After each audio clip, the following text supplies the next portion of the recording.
Hi. I couldn't believe I had slept with an 18-year-old. At 25, Marry me.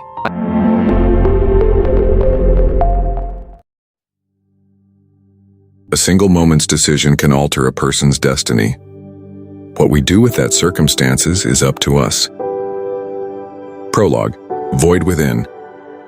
The year is 2025, and I'm sitting on the porch of our home in Mossel Bay, South Africa, with my wife by my side.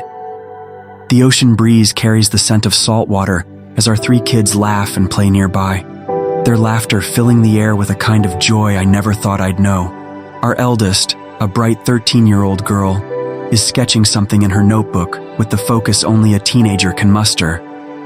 Our 9-year-old boy is chasing his younger sister, a playful 6-year-old, around the garden. They're my world, a life I wouldn't trade for anything. As I sit here, holding my wife's hand, I can't help but reflect on the journey that led me to this moment. It wasn't always easy. Life back then felt like an endless cycle of struggle and survival, filled with sacrifices and uncertainties. I think about the choices I made, the paths I carved out of adversity, and the moments that transformed me from an aimless boy into the man I am today. Closing my eyes for a moment, I allow the memories to take me back to 2011, when everything began. I was just your average 18-year-old guy living in Pretoria, South Africa, back in 2011. Life wasn't exactly glamorous, with brownish hair, blue eyes, a handful of freckles, and a slightly toned body from regular exercise since a very young age. I liked to dress casually and simple, nothing stiff or formal. My childhood wasn't exactly what you'd call normal. Since 2003, I'd been growing up in a children's home. My dad had taken his own life, leaving my mom to fend for herself with 3 boys to care for. Financial strain eventually wore her down, and in 2008, she passed away, officially from a heart attack, or so people said. But deep down, I always felt it was suicide. From a young age, I discovered a fascination with books, business, finance, economics, law, you name it. I devoured them like they were my lifeline, reading hundreds over the years. But I never shared what I knew with anyone. It felt safer to keep it all to myself. I didn't make friends. Most kids just wanted to play, but I had other priorities. I spent my time washing cars to save up money, diving deeper into my bubble, isolated and alone. By the time I reached high school in 2008, I had more knowledge than most university students. Still, I played the role of an average kid, scoring only mediocre grades to avoid standing out. In 2010, by March, I'd saved enough to buy my own computer. Over the years, I had been teaching myself how to code and understand computer languages. That's when I began working on a small software development project, pouring every ounce of energy into it. My plan was to sell it one day. My routine was simple. Wake up at 4 a.m., exercise, follow the morning duties schedule of the children's home, go to school, come back, work on my project, sleep, and repeat. It felt empty, meaningless. I yearned for something more. By the time I hit high school, my brothers had already left the children's home. We weren't close, and we never talked again after they left. Fast forward to end June 2011, my birthday. I dropped out of school, left the children's home on my own terms, and moved into a tiny room. A month or 2 into living there, I started experimenting with stock markets and slowly learning about them. Progress was slow, but I kept at it, determined to see where it would lead. My days were spent washing cars as my income source. I must say, I did pretty well, saving every cent I could, working on my project, and surviving on the bare minimum. I got around on my bicycle, just idling day by day. Little did I know that everything was about to turn. What I thought was an aimless existence was just the beginning to a journey I never could have imagined. Chapter 1. Reckless Whirlwind. November 14th, 2011. The year was almost over, and I was drowning in the emptiness of my routine. That day, something inside me snapped. I felt reckless, like I needed to break free, even if just for one night. Normally, I wasn't the type to drink, maybe one occasionally, but that night was different. I found myself at a social club. It wasn't packed, but the vibe was alive. Music pulsing, laughter echoing, people enjoying themselves. One drink turned into 2, then 3. For the first time in a long time, I let myself go. That's when I saw her. She was sitting at the bar, chatting with a group of people. Friends, maybe? She had blonde hair, blue eyes, a slender figure, and light freckles that softened her face. She was beautiful, a bit shorter than me, dressed casually in jeans and a button-up shirt left untucked.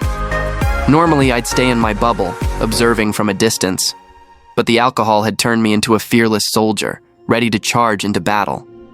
Before I knew it, I was walking up to her. "Hi," I said, my voice steady despite the nerves bubbling underneath. She turned to me, curiosity lighting up her face. Hi? She replied. I paused for a moment, gathering my thoughts. "I'm Rowan Grey," I said, extending my hand slightly. She smiled warmly and shook it. Ember Patel. Nice to meet you, Rowan. "Likewise, Ember," I said. "You come here often?" She laughed softly, the sound light and genuine. Not really. Just needed a break, I guess. And you? "Same here," I admitted, feeling a little more at ease. "Thought I'd mix things up for a change. So far, I'd say it's been worth it." Her lips curled into a playful grin. Worth it, huh? Let me guess, because of the drinks? I chuckled, shaking my head. Not just the drinks, maybe the music too, and maybe the company. She tilted her head, studying me for a moment. You're pretty smooth for someone who doesn't come to places like this often. I shrugged, feeling a blush creep up but hoping the dim lighting masked it. Maybe I'm just lucky tonight.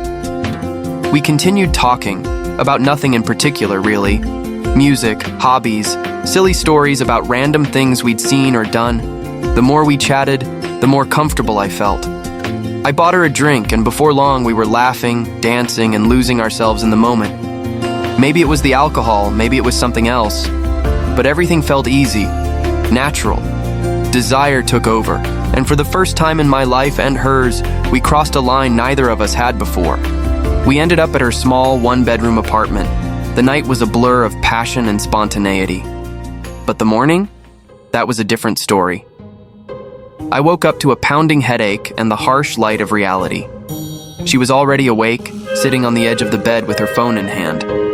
When she noticed me stirring, she gave me a cautious smile, but there was something in her expression, something that hinted at unease.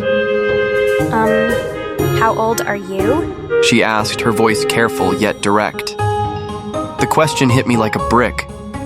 I hesitated for a moment, then replied, 18. Her expression shifted slightly as she absorbed my answer, but she quickly masked whatever it was she was feeling. "And you?"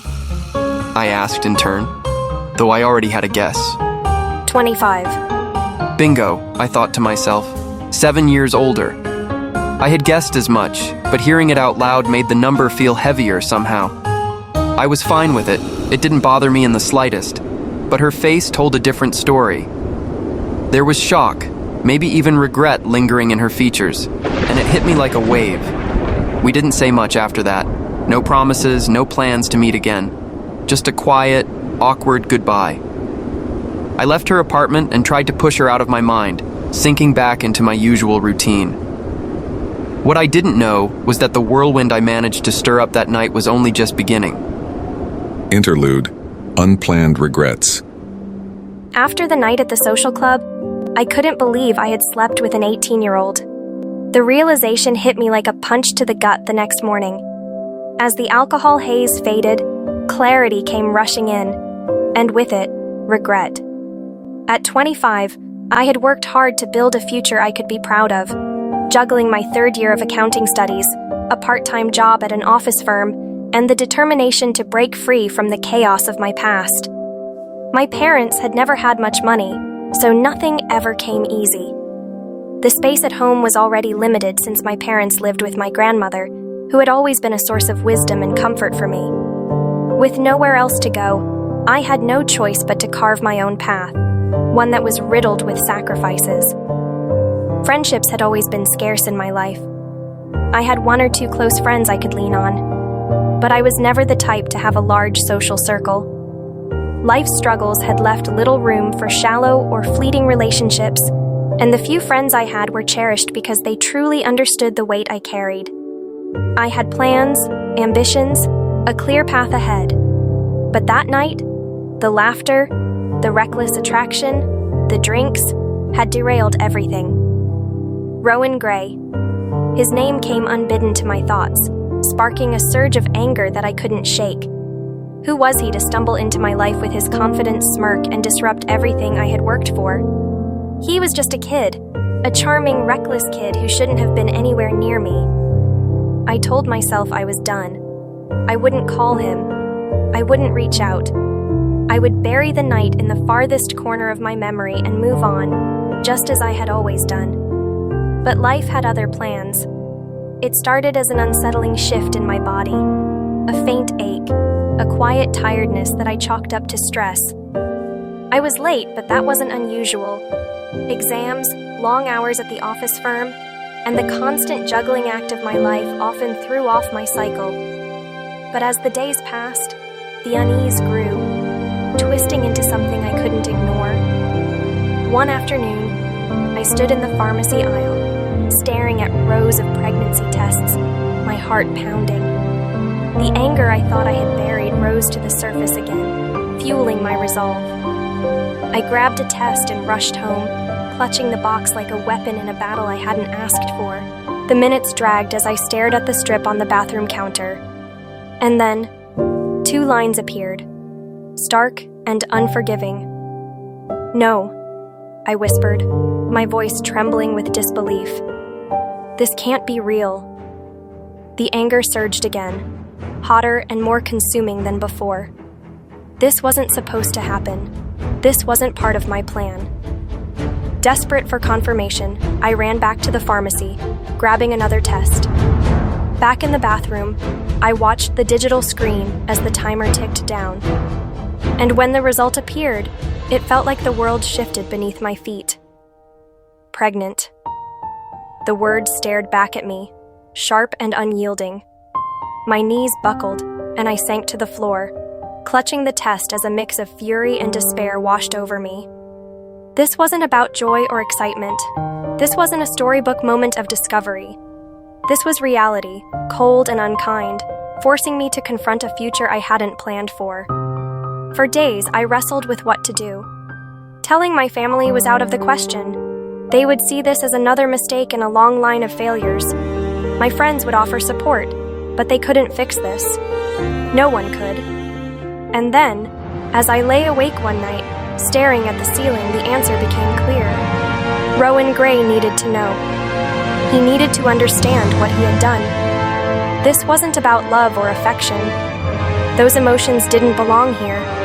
This was about accountability, about forcing him to face the consequences of his reckless actions. "I need to talk to him," I muttered, my voice sharp and resolute. His name lingered on my lips as I reached for my phone, my heart pounding in my chest. Rowan Grey. Chapter 2. Unexpected Revelations. Mid-November 2011 wasn't what I'd expected. The memories of that reckless night, the laughter, the dancing, and the fleeting connection were already fading into the background. But just as life seemed to be settling back into a routine, a phone call jolted me out of my bubble. Her name was Ember Patel, a name as striking as her presence. Her voice on the phone was cold, clipped, and devoid of warmth. "We need to talk." I'll never forget the day we met in person again. Her expression matched her tone from the call, serious, distant, and laced with frustration. When she spoke, her words hit me like a tidal wave, leaving me breathless. "I'm pregnant." Her voice sharp and almost accusing. For a moment, the world tilted. I struggled to process the weight of those 2 words. "Pregnant?" I repeated dumbly, as if saying it aloud would make it any less real. Her eyes burned with stormy emotions, anger, disbelief, and something deeper, something vulnerable. "Yes? And before you say anything, I don't expect anything from you. This wasn't supposed to happen. I was just an unwanted disruption to her life plans, and I understood her frustration. I wanted to reassure her, but my own fear tightened around me like a vice. The chaos in my mind was overwhelming, yet one thing was clear. This was not something I could run from nor ignore. I had to take responsibility. "I'll be here," I said firmly, forcing steadiness into my voice. "Whatever you need, I'll be here."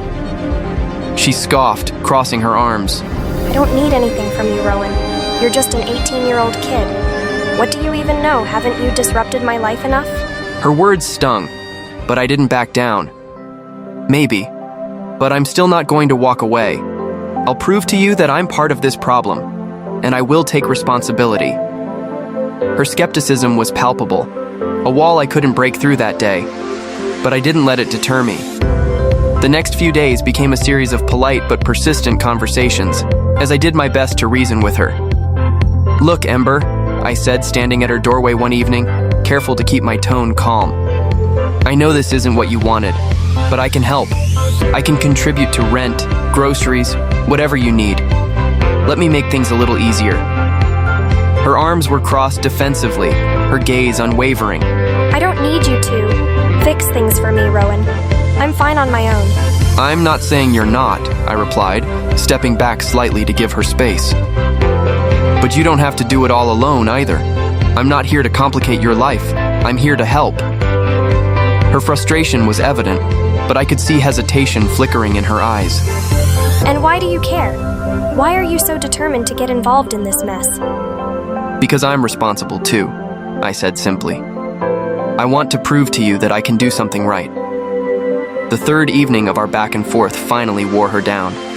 She sighed heavily, leaning against the doorframe with her arms still folded. Fine, She said at last, her voice clipped.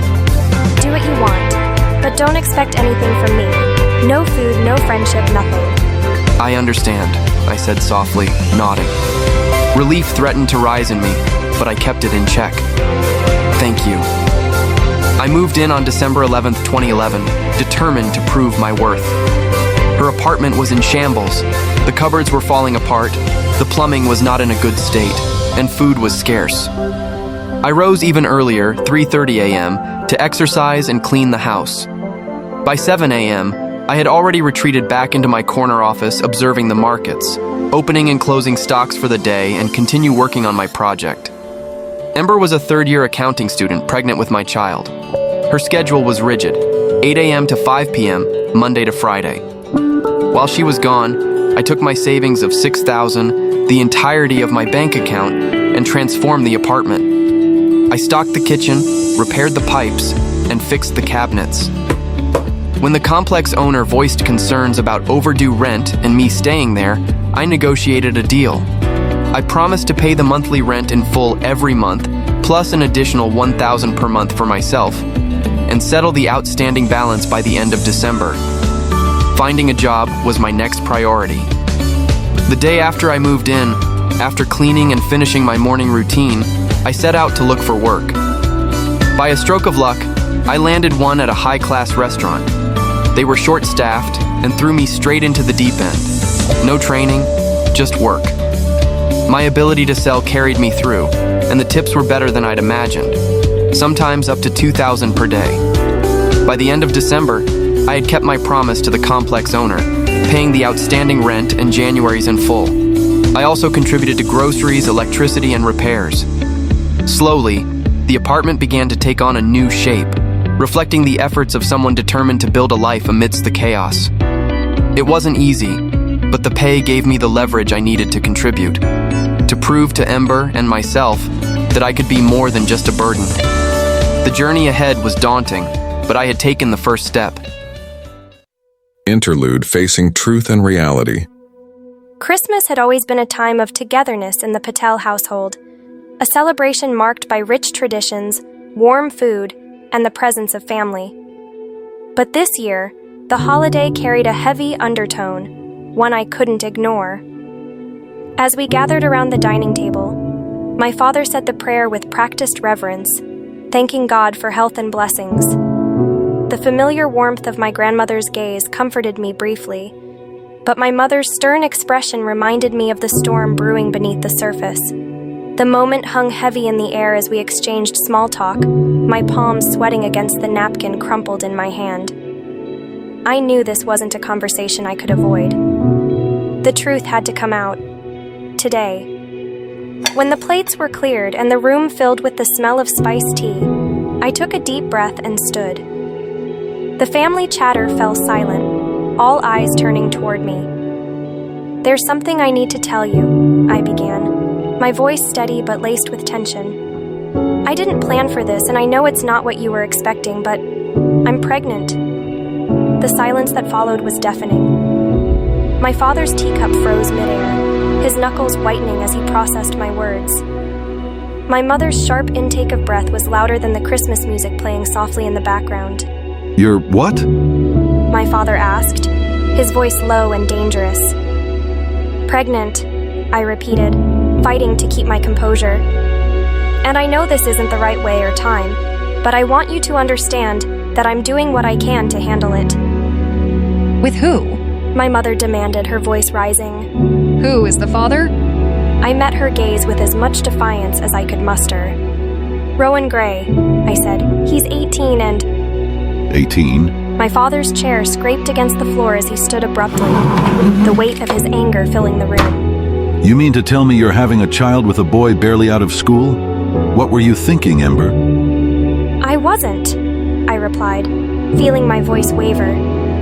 "It was a mistake. A reckless mistake. I was drunk and everything that night was hazy. I didn't mean for any of this to happen." My mother's sharp glare cut through me. And this boy? What's he doing about it? "He's moved in," I admitted, bracing myself for their reaction. "But only because I can't afford the rent on my own. Don't misunderstand. I don't care about him, and I'm not expecting anything from him. He's just there." Just there? And you think that's enough? What kind of man does that make him? "I don't care what kind of man it makes him," I shot back, my voice hardening. "This isn't about him. This is about me cleaning up the mess I made. He helps with the bills, that's all.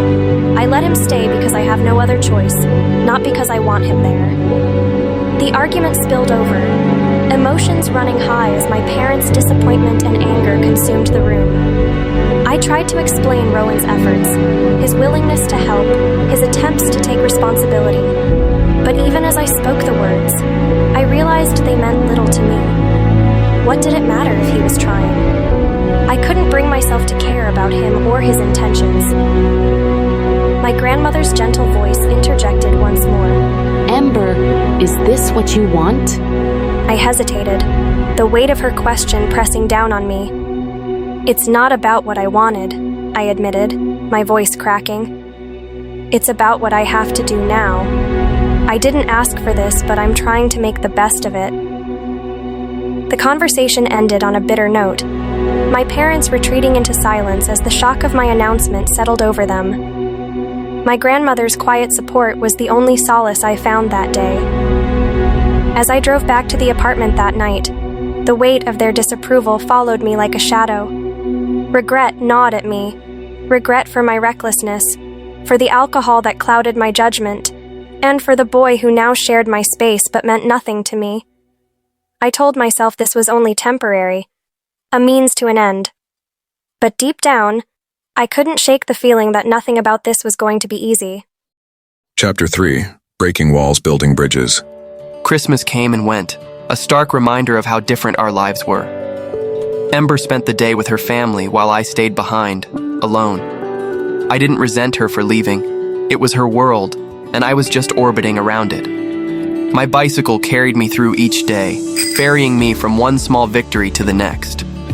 The high-class restaurant job I landed one day after moving in quickly turned into a beacon of hope. My tips alone often out-earned Ember's aspiring accountant's salary, a reality I found both amusing and ironic.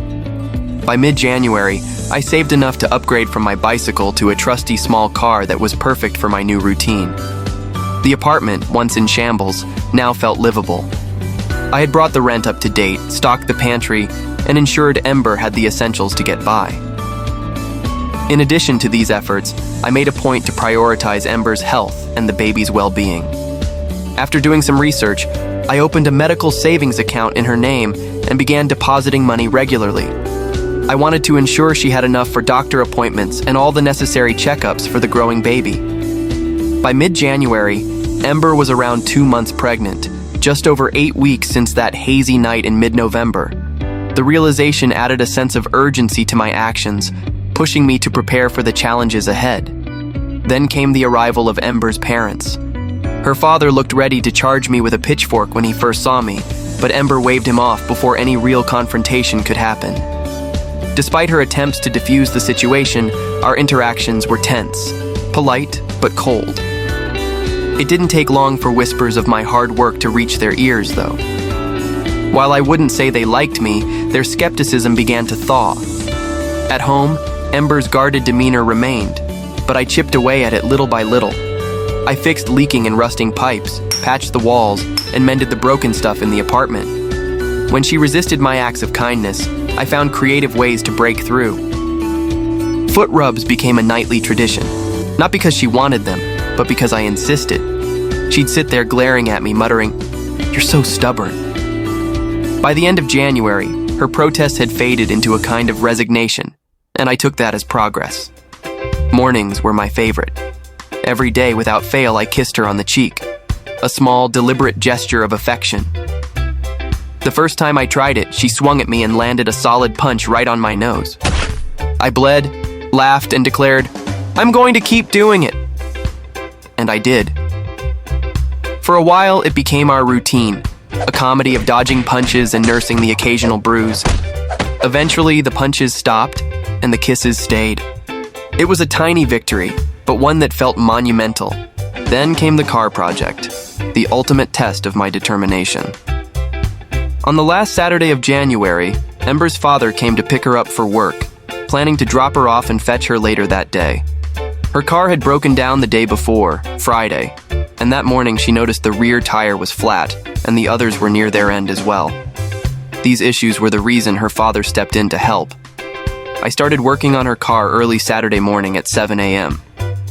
With limited time, I went to the store the day before and bought all the essential tools I would need, like jacks, and so I focused on addressing the most urgent problems. First, I removed all the wheels including the spare and dropped it off at a nearby shop, arranging for replacements to be delivered by 12. I inspected the engine. The bonnet had been up since morning, and the engine was struggling. Oil levels were low, belts loose, and filters clogged. Armed with knowledge from the books I'd read and hands-on practice over the years, I worked meticulously. I replaced the belts, cleaned the filters, topped up the oil, and double-checked everything to ensure it ran smoothly.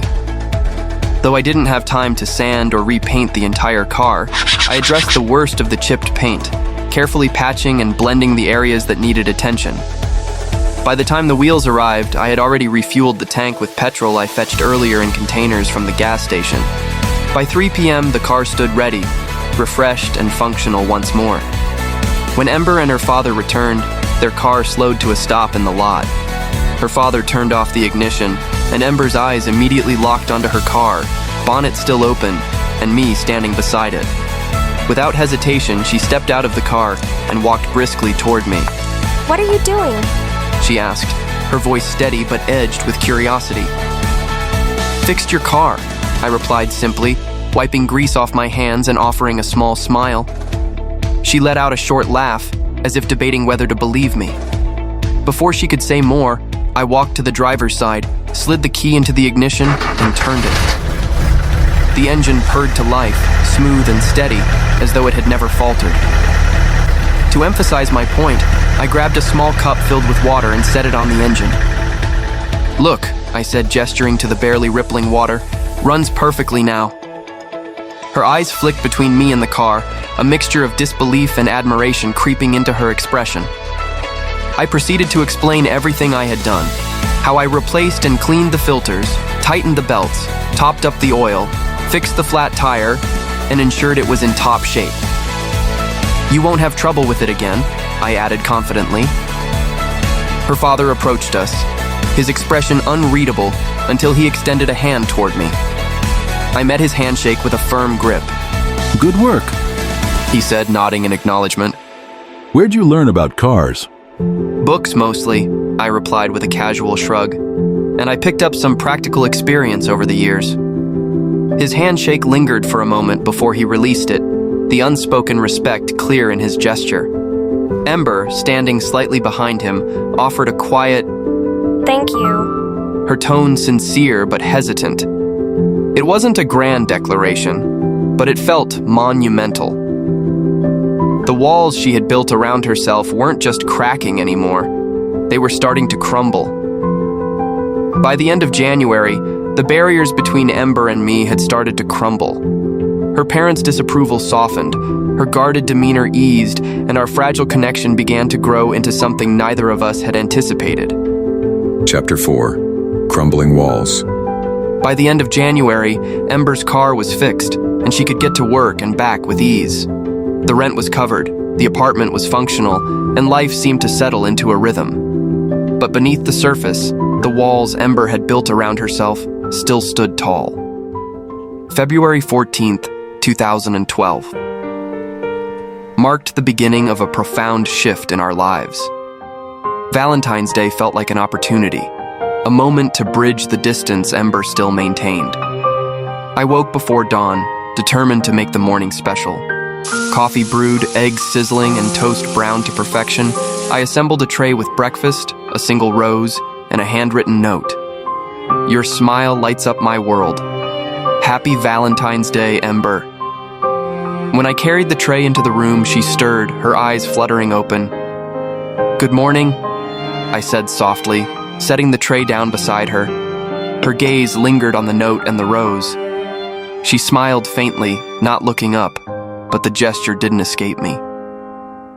As she sat up and adjusted the pillows, I leaned in and kissed her cheek, my routine by now, and left for work with a cheerful, "See you tonight." She didn't resist the kiss this time. She simply let it happen, as though she had resigned herself to my persistent affection. Later that day, I visited my parents for Sunday lunch. The familiar smell of roasted chicken and baked bread filled the air as I settled into my usual spot at the dining table. It wasn't long before the conversation turned to Rowan. "You know," I began, setting my fork down, "Rowan's done so much for me. Things I didn't even realize I needed. He fixed my car, which I didn't think could even be salvaged. He pays the rent every month without fail, stocks the kitchen, and even repairs things around the apartment that I didn't think could be fixed. I mean, the cupboards actually close now, and the pipes don't leak anymore. He's also thoughtful in ways I didn't expect. He always makes sure I have enough for doctor appointments and anything else I might need. It's incredible." I watched as my mother raised an eyebrow, her expression a mix of skepticism and curiosity. That's impressive. I didn't know he was doing all that. I nodded, my voice softening as I continued. "There's more. Every morning he gets up early, makes sure everything is in order before I even wake up. He's thoughtful in ways I didn't expect.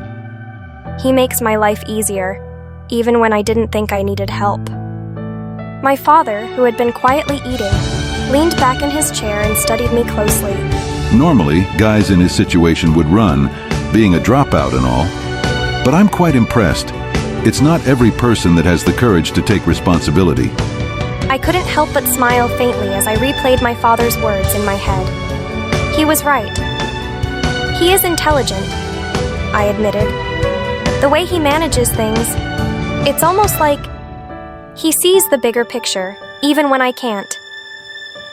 The skepticism in my mother's eyes seemed to waver, and I could see my father's admiration for Rowan beginning to grow. Still, it was my grandmother who surprised me the most. After lunch, she quietly pulled me aside and led me to the porch. The warm afternoon breeze carried the faint scent of flowers as we sat together, her wise gaze fixed on me. He sounds like a rare one, Ember. She began gently. I hesitated, staring at the horizon as a mixture of emotions swirled within me. He is, I admitted, but sometimes I wonder if it's too much. Like, what if he's sacrificing too much for me? What if I'm holding him back? My grandmother placed her hand on mine, the weight of her touch grounding me. Let me tell you something, my dear. A man who chooses to stay, to give, and to build something with you, that's not a man who feels burdened. That's a man who sees your worth, even when you don't see it yourself. I swallowed hard, my voice trembling as I spoke. He's changed everything. I didn't think I'd ever trust someone like this. But with him, it's different. Her grip on my hand tightened slightly, a reassuring gesture that seemed to pierce through my lingering doubts. Forget the age difference. Forget your fears. What matters are his actions, his heart. Men like him, they don't come around often. And when they do, they don't stay unless they truly care. Look at what he's done, Ember. He's not just helping you. He's showing you what love looks like. Tears welled in my eyes as I let her words settle deep within me. Her voice softened even more, carrying a depth of wisdom I couldn't ignore. Don't let fear hold you back. Let him in. Let him show you what the two of you can build together. Because I promise you, men like him don't just pass through. They stay. They thrive. They grow with you. I wiped my eyes, nodding silently as her words struck a chord in my heart. She had seen something in Rowan that I was only beginning to understand. The weight of our conversation lingered as we rejoined the family inside, a quiet assurance grounding me as I faced what was to come. That evening, when Ember returned home, the shifts in her demeanor were subtle yet undeniable. I made her coffee and rubbed her feet as usual. As I leaned in to kiss her cheek, she turned and kissed me on the lips instead. It wasn't just a kiss. It was a declaration, a shift in her walls that had stood tall for so long. When I smiled, she leaned in again for a second kiss, her smile matching mine. Stay with me tonight? She asked, her voice soft, almost hesitant. Normally, I would retreat to my office corner, working on projects and mapping out plans for the future, plans Ember didn't yet know about. But that night was different. Of course, I replied, setting my work aside to curl up with her on the couch for a movie. The mundane suddenly felt extraordinary. From then on, Ember and I began weaving a deeper sense of connection into our daily lives. The mundane moments we used to gloss over transformed into opportunities to bond, to laugh, and to share. Late one evening, as we lounged on the couch watching an old rom-com, Ember playfully nudged me. You know, you'd probably trip over a bouquet of roses if you tried pulling off one of those grand romantic gestures, she teased, pointing at the clumsy male lead on the screen. Feigning indignation, I grabbed a pillow and tossed it gently at her. Hey, I'd like to think I'd sweep you off your feet without any catastrophic bouquet incidents, I declared, dramatically mimicking a knightly bow. She rolled her eyes, but her laughter lit up the room. You're hopeless, she murmured, her smile softening as she nestled closer to me. Our days were peppered with moments like these. Shared meals where we debated whose cooking skills had ruined dinner that night, mornings filled with teasing about my precise routines, and stolen glimpses of warmth and care amid the chaos of work and projects. One afternoon, while tinkering with a small software prototype in my corner office space, Ember walked in with a curious glint in her eye. Standing at the doorway, she absent-mindedly rubbed her growing belly, a gesture that had become almost second nature. Her pregnancy, now 3 months along, was starting to show, and the sight of her holding her belly carried a quiet, comforting significance. What secret mastermind plan are you working on now, Mr. Genius? She asked, her tone playfully curious as she leaned against the frame. I quickly minimized the screen, smirking. Classified information. If I told you, I'd have to recruit you into my covert operation. Her exaggerated gasp filled the room. Keeping secrets from me now, huh? She countered, mock-offended, her hand still resting protectively over her belly. Only until I unveil my brilliance and you're thoroughly impressed, I replied, winking playfully. Her grin didn't fade as she shook her head. You're impossible, she said, ruffling my hair before leaving me to my work. Through humor, teasing, and quiet acts of kindness, Ember and I found an unspoken rhythm, a life slowly built together. By mid-March, I knew it was time to have an honest conversation with my parents about my relationship with Rowan. I couldn't hide my feelings any longer, so I invited them over for dinner. As they settled comfortably in the living room, I clasped my hands together, trying to steady my breath. "I need to tell you something," I said, my voice both steady and vulnerable. "Rowan and we're together, officially." My mother blinked in surprise, while my father leaned forward, his brows furrowed. You're serious? I nodded firmly. "I am. Look, I know you had your doubts about him at first. Honestly, so did I, but he's proven himself over and over again. He's done so much for me. For us." My voice softened as I continued. "He didn't just fix my car or pay the rent. He's been here, every single day, making my life easier in ways I didn't even realize I needed. He gets up before dawn to make sure everything's in order, works late shifts, and still finds time to listen, to care, to make me laugh. And I really like him now. It's not just because I'm carrying his child.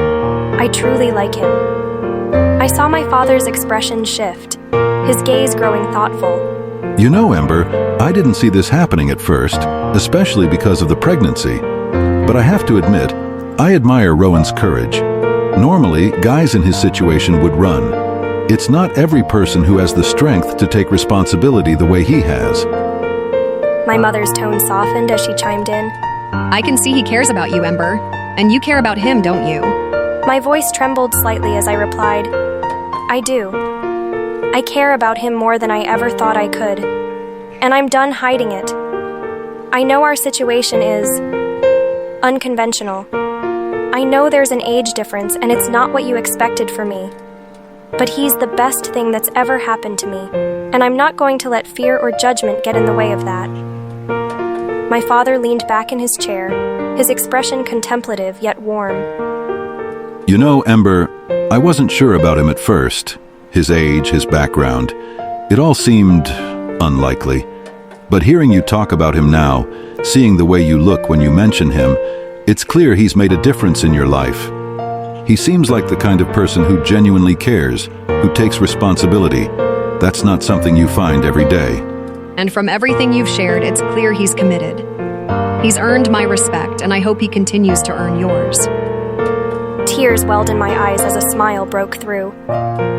"Thank you," I whispered, reaching for their hands in gratitude. My father gave my hand a reassuring squeeze. Just make sure you're happy, Ember. That's all we want for you. Relief washed over me like a tide, and the weight of my confession lifted. Their acceptance, tentative but heartfelt, felt like a step forward toward the life Rowan and I were building together. By the end of March, Ember's walls weren't just crumbling, they had completely fallen. Our laughter filled the apartment, our days brimmed with shared humor, and our connection deepened in ways I hadn't imagined. One evening, as we cooked dinner together, Ember nudged me with her elbow. "Careful with the salt, Master Chef. Don't ruin my masterpiece," she teased. I raised an eyebrow, smirking. "Oh, your masterpiece? Last time I checked, you burnt the toast." Her laugh rang out, bright and unrestrained. "Fair point. But I'm still in charge of the seasoning." From silly debates about cooking to early morning teasing about her hair, you know, you might be the only person who looks adorable with messy, undone hair ties. Our bond grew stronger with each passing day. Through quiet moments, shared laughter, and a newfound sense of partnership, we moved forward together. And for the first time in a long time, the future felt bright, not just for me, but for us. Chapter 5. Unrealistic ambitions become reality. Our relationship was thriving. Ember and I had found a rhythm, a balance between her practical nature and my relentless ambition. But even as we grew closer, I couldn't shake the feeling that I needed to do more, to become more, for us and for the baby we were preparing to welcome into our lives. One quiet evening, as we shared dinner in the warm glow of the kitchen, Ember looked at me with a mix of curiosity and concern. "Do you ever think about finishing high school?" she asked, her tone gentle but probing. I shook my head firmly, spearing a piece of chicken with my fork. "No, That part of my life is over, I said. She frowned, setting down her fork. Just like that, over? I leaned back in my chair, meeting her gaze. I've moved past it, Ember. High school isn't part of the plan, but... I paused, a small smile tugging at the corners of my mouth. I do have plans, big ones. I'm going to buy us a house before the baby arrives. She laughed, shaking her head in disbelief. You? A house? You dream big, Rowan. Her skepticism was evident, but I didn't let it deter me. I reached across the table and took her hand. You'll see, I said simply. My actions are my voice. March marked the beginning of something monumental. After months of meticulous planning and sleepless mornings, I was finally in a position to move forward with the house. My stock trading had become increasingly lucrative, and I had been quietly working on securing a student accommodations deal with an overseas company. The foundation for my plans was set. I had saved enough for a down payment, secured approval for a loan, and was ready to take the next step. By April, it was time to reveal what I had been working on. One sunny Saturday, I asked Ember to take a drive with me. She was hesitant, questioning why we were venturing out when we both had so much to do, but I insisted. We're here, I said, as I pulled into the driveway of a modest yet beautiful 3-bedroom house. She frowned slightly, looking at the unfamiliar property. What's this? I grinned, stepping out of the car and motioning for her to follow. Come see for yourself. We walked up the front steps and I handed her the keys. Our home, I said simply. Her eyes widened in disbelief. Our home? Rowan, you're joking. Take a look inside, I urged, stepping back to let her open the door. As we walked through the house, her expression shifted from skepticism to awe. The spacious living room, the fully equipped kitchen, the cozy bedrooms. It was everything I had envisioned for us. She stopped in the nursery, her hand resting gently on the door frame as tears brimmed in her eyes. Rowan, is this really ours? I nodded. It's ours, but wait, there's more. I led her to the backyard, where I revealed 6 newly built flats, each with 3 bedrooms, modern furnishings, and even a shared swimming pool. These are for student rentals, I explained.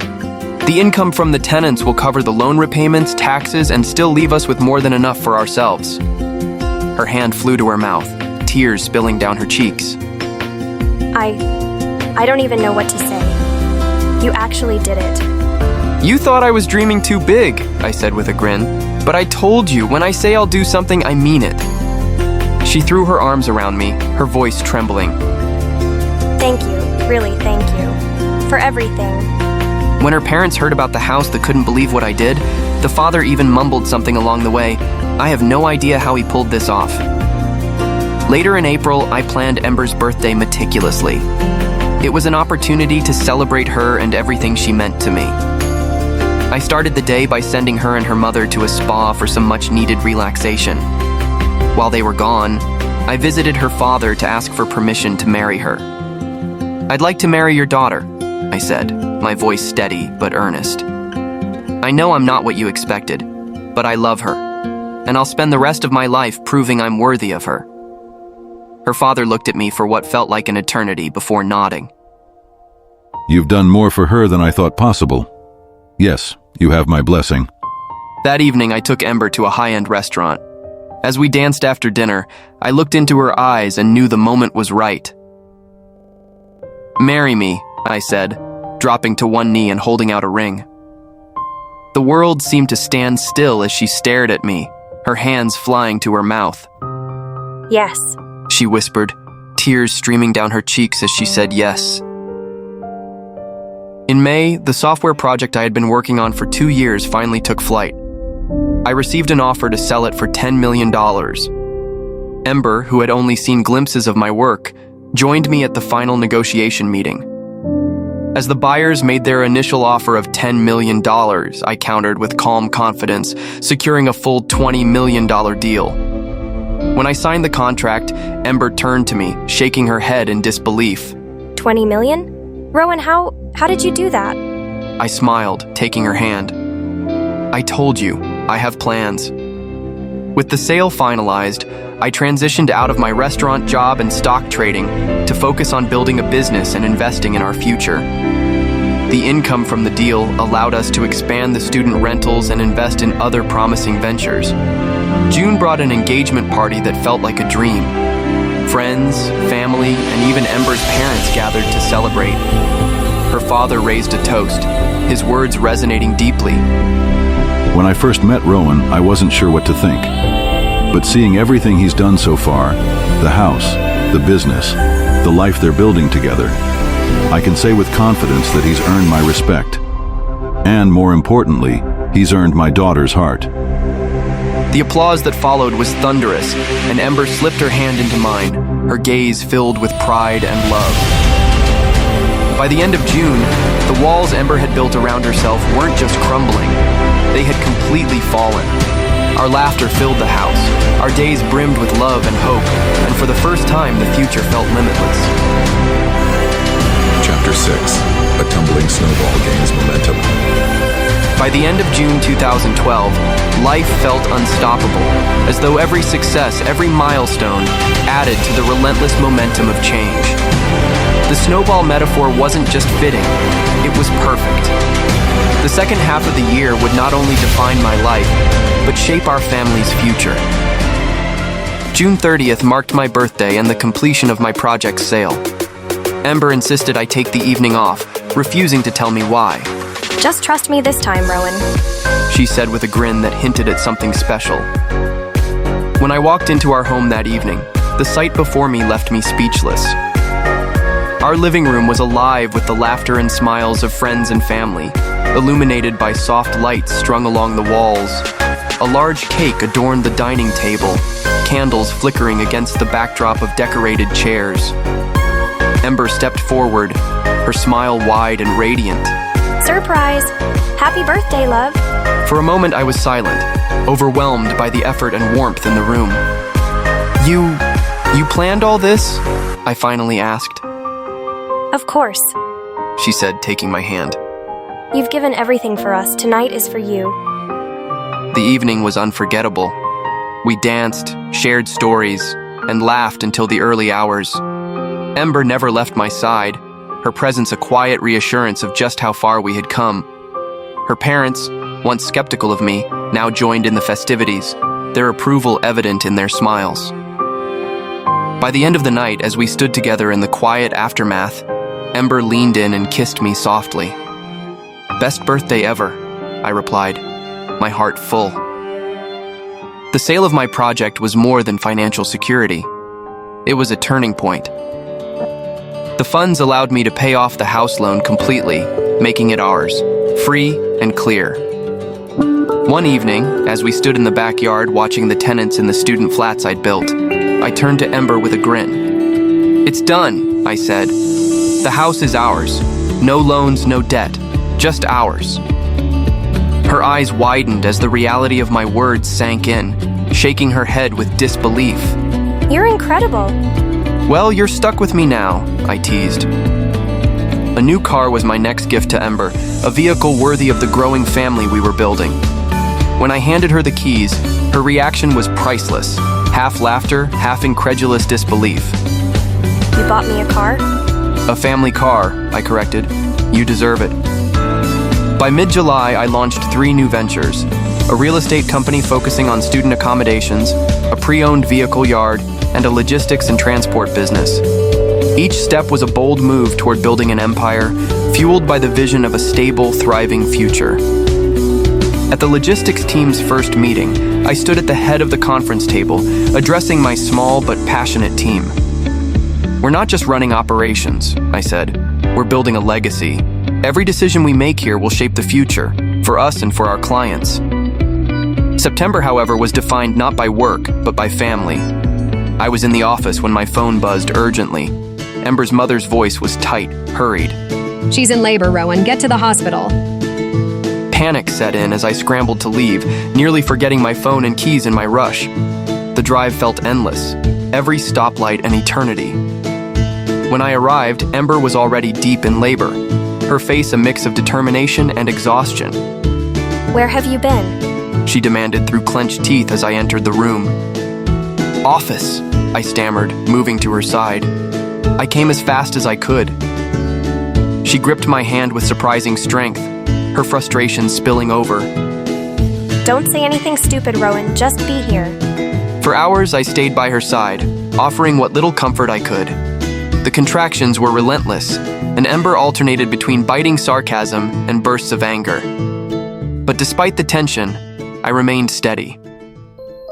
When our daughter finally arrived, the world seemed to pause. The nurse handed her to me, and I stared down at the tiny, perfect face in my arms, overwhelmed by a love I'd never known. "She's beautiful," I said softly, my voice thick with emotion. Turning to Ember, I placed our daughter in her arms. "You did it, Ember. She's perfect." Ember's tears flowed freely as she cradled our baby. "We did it." She whispered, her smile radiant despite the exhaustion. By November, the logistics company was running smoothly, exceeding initial expectations. Through Rowan Grey Holdings, my parent company, I forged partnerships with overseas corporations, bringing national attention to our work. Ember often teased me about my relentless drive. "You're like a machine. Just how far is that brain of yours thinking?" she said one evening, laughing. "Just trying to keep up with life," I replied. "The future won't build itself." As December approached, our bond grew unshakable, strengthened by sleepless nights and moments of pure joy.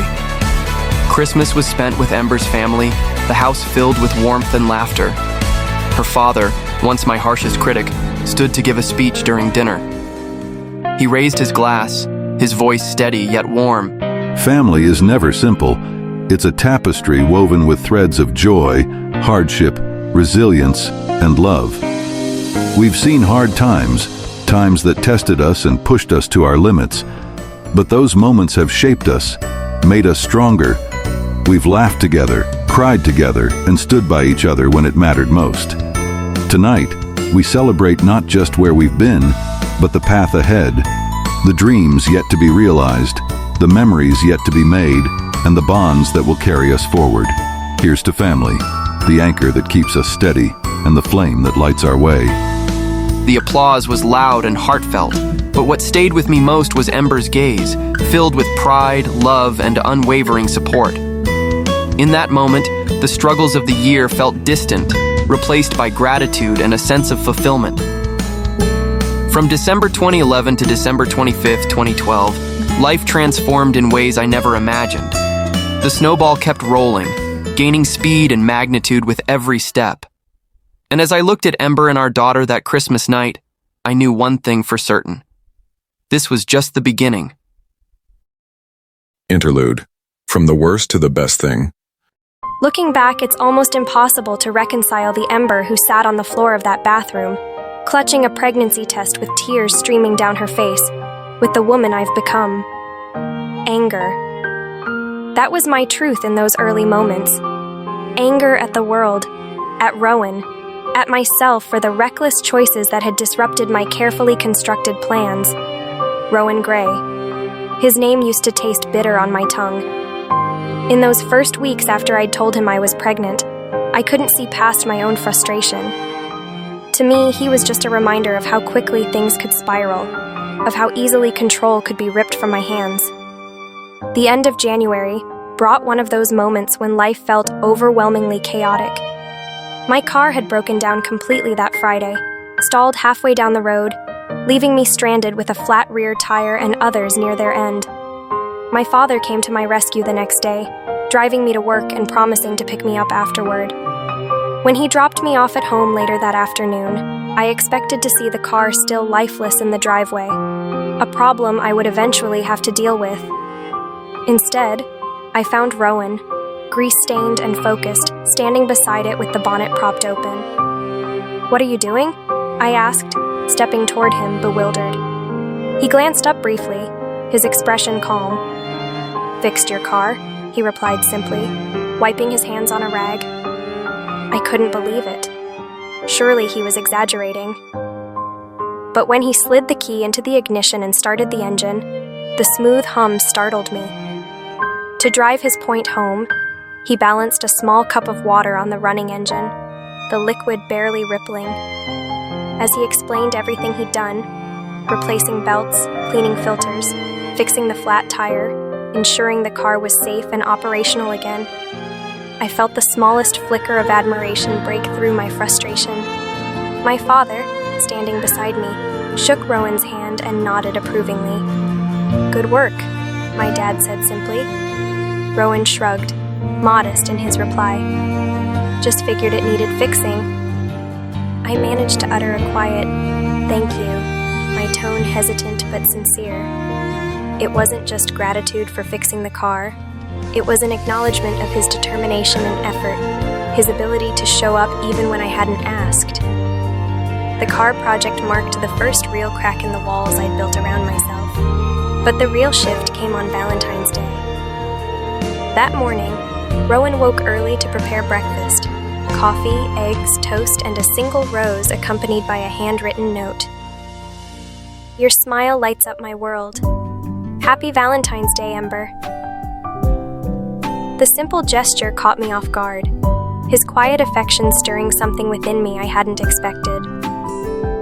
Later that day, during lunch with my parents, the conversation turned to Rowan, and I found myself recounting everything he had done.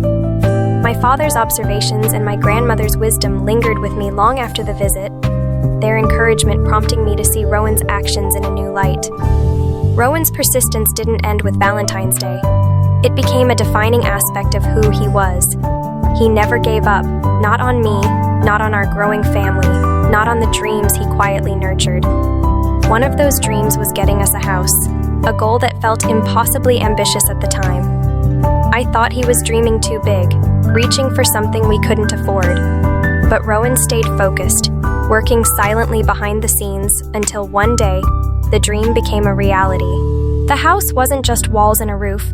It was proof of Rowan's determination to build a life for us. But he didn't stop there. While I doubted, he had been pouring himself into a project I knew little about.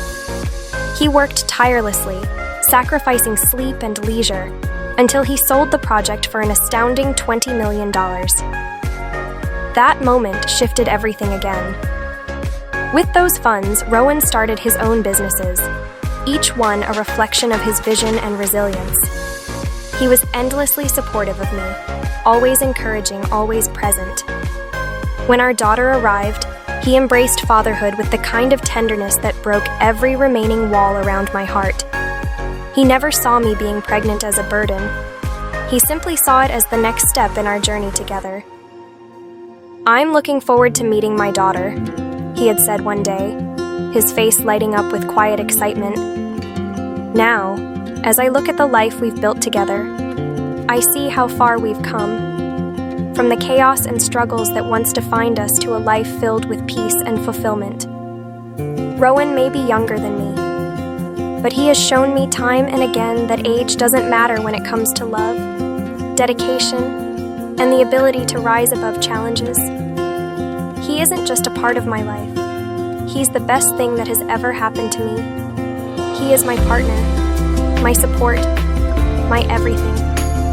And as I sit here, watching our daughter play and Rowan smiling at us from across the room, I know without a doubt that he is everything I could ever need. Chapter 7. Fulfilled Life and a New Chapter. As December 2012 came to a close, it marked the end of a year that had transformed my life in ways I never could have imagined. Reflecting on the journey from December 2011, when I had walked into that club unsure of my place in the world, to standing here, a father, husband-to-be, and a self-made entrepreneur, it felt like stepping into a completely new identity. Meeting Ember had been the spark, a connection that had challenged me, reshaped me, and driven me to rise above every obstacle. Our story was never simple, and the path was anything but easy. I had to fight, persist, and prove myself over and over to win her trust and her heart. From the uncertainty of our early days to the shared joy of welcoming our daughter, every trial had been worth it, every battle a step forward. March 15th, 2013. The crisp air of late winter carried a sense of anticipation, the sky awash with soft hues of gray and gold. The venue, A sprawling estate surrounded by hills and blooming winter flowers was transformed into something out of a dream. As I stood at the altar, surrounded by family and friends, I couldn't help but feel the weight of the moment. This was the culmination of everything: the struggles, the triumphs, the love that had grown stronger with every challenge. When Ember appeared at the end of the aisle, time seemed to stop. Her wedding dress was nothing short of stunning, a winter masterpiece of shimmering white that caught the light with every step. The fitted bodice framed her beautifully, and the flowing skirt trailed behind her like waves in a calm sea. Her long blonde hair fell softly around her shoulders, framing her face, her blue eyes sparkling with emotion. Our daughter, dressed in a tiny white gown that mirrored her mother's, was in her arms, a giggle escaping her lips as they began their walk toward the altar. Ember's steps were slow and measured, her gaze locked with mine, and I felt a swell of pride and emotion that threatened to overflow. As she reached the altar, handing our daughter to her sister, Ember stepped forward, her smile soft but full of depth. "You're breathtaking," I whispered, my voice shaking slightly. Her eyes glistened, and she whispered back, "And you're worth every ounce of the fight." When it came time for our vows, holding her hands in mine, the words came naturally, each one filled with the weight of everything we had been through. "Ember," I began, my voice steady but filled with emotion. "When I met you, I was searching for direction, uncertain of where life would take me. But you, your strength, your resilience, the way you saw the world, became my guiding light. You inspired me to rise above challenges, to see my potential through a different lens. Every step of the way we've grown together, and today I stand here, knowing that all the struggles, all the battles, were worth it. I vow to keep striving for us, to protect what we've built, and to nurture our love through every season of life." Tears glistened in her eyes as she responded, her voice steady yet tender. "Rowan, from the start, I didn't believe in us. Not because I didn't see your strength, but because I didn't know how to trust. You showed me what resilience looks like, what love truly means. You didn't give up when I doubted you, and you kept fighting even when I pushed you away. Today, I vow to stand by your side through every challenge, to love you fiercely, and to keep building this life we've dreamed of. Together, we've already achieved so much, and I know that with you, there's no limit to what we can do. I promise to love you, honor you, and grow with you, now and always." As the officiant declared us husband and wife, the cheers and applause filled the air, but as our lips met in a kiss, the rest of the world faded away. It wasn't just a celebration, it was a moment that held the weight of every struggle, every victory, every promise. Our honeymoon in Japan was a dream, a week exploring vibrant cities, serene temples, and breathtaking landscapes. Ember's laughter echoed through every bustling street, her excitement shining through as we discovered new wonders. It was a celebration of us, a testament to how far we had come. By 2015, Ember received an offer from a prestigious accounting firm in Cape Town. It was an opportunity too good to pass up, and we made the move as a family. Our first daughter, now 3 years old, was just beginning to explore the world with boundless energy. Later that year, we welcomed our second child, a son, into our family, a lively, curious boy who brought new energy into our lives. Moving to Cape Town felt like the start of a new chapter, a vibrant city where our ambitions and family life could flourish. Life in Cape Town was a whirlwind of growth. Ember's career as an accountant began to thrive, and by 2017, she had qualified as a chartered accountant, a testament to her hard work and perseverance. Meanwhile, our Grey Holdings reached a significant milestone. It grew international, forging partnerships with clients and businesses across the globe. With operations spanning continents, the company entered a new era of influence and success, becoming a recognized name in global business circles. By 2019, our family grew once more with the arrival of our youngest daughter, a sweet, spirited child who completed our family. Parenthood, while demanding, was a joy that anchored us amidst the busyness of our careers. Balancing work and family was never easy, but the love that filled our home made every challenge worthwhile. The year 2022 marked another significant change. Ember's firm expanded its reach, opening a branch in Mossel Bay, and she was appointed as the head of the new office. The decision to move to Mossel Bay felt like a natural step, offering not only career growth for Ember, but also a chance for our family to enjoy a quieter, more peaceful environment. The ocean breeze, the stunning landscapes, and the vibrant community quickly made Mossel Bay feel like home. That same year, at the age of 30, I made the decision to sell Rowan Grey Holdings in its entirety, a deal valued at over $80 million. The sale was a culmination of years of hard work, strategy, and vision. With the proceeds, I carefully invested and distributed the wealth across multiple savings accounts and portfolios, ensuring long-term security and stability for our family. Following the sale, I chose to step away from the high-stakes world of big business. I bought a small coffee shop in Mossel Bay, a peaceful venture that brought me joy and allowed me to focus on what mattered most, my family. The coffee shop became a haven, a place where I could connect with the community and enjoy the simple pleasures of life. Meanwhile, Ember's role as the head of the Mossel Bay branch flourished. Her expertise and leadership continued to earn her respect and admiration in her field. Balancing her career with motherhood, she navigated every challenge with grace and determination, making it all look effortless. Sitting on the porch in Mossel Bay, the soft ocean breeze carries the unmistakable scent of salt water. My wife, Ember, leans into me, her head resting against my shoulder as we watch our 3 kids, our eldest, now 13, sketching quietly in her notebook, our 9-year-old boy chasing his playful 6-year-old sister around the garden.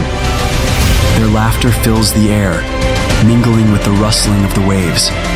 This is our life now, a life built on resilience, love, and unwavering determination. Looking back, every challenge, every moment of doubt has led us here. From the nights spent rebuilding trust to the days of relentless work and sacrifice, it has all been worth it. Ember squeezes my hand gently, pulling me from my thoughts. What are you thinking about? She asks softly, her voice steady and warm. Everything, I reply, my gaze fixed on the kids. How far we've come. How lucky I am to have you, to have them, to have this.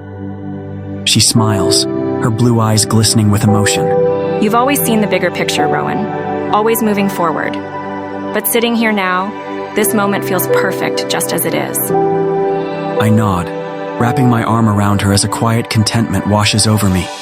The world continues to change, but our little sanctuary in Mossel Bay remains constant, a reminder of what we've built, what we continue to protect and nurture. As the laughter of the children fades into the evening, I realize that life is not about chasing perfection.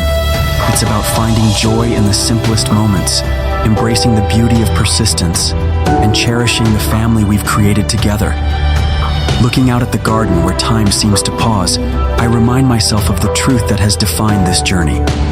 And as I glance at Ember, our kids, and the world we've made, I know one thing for certain. This is the life I fought for, the life I dreamed of, and it's only just the beginning. Life is not about perfection, but about persistence. It's about facing the challenges head-on, refusing to let your circumstances define you, and fighting for what matters most. As I look back on the journey, one truth remains. Your circumstances are not your excuse. They are your motivation.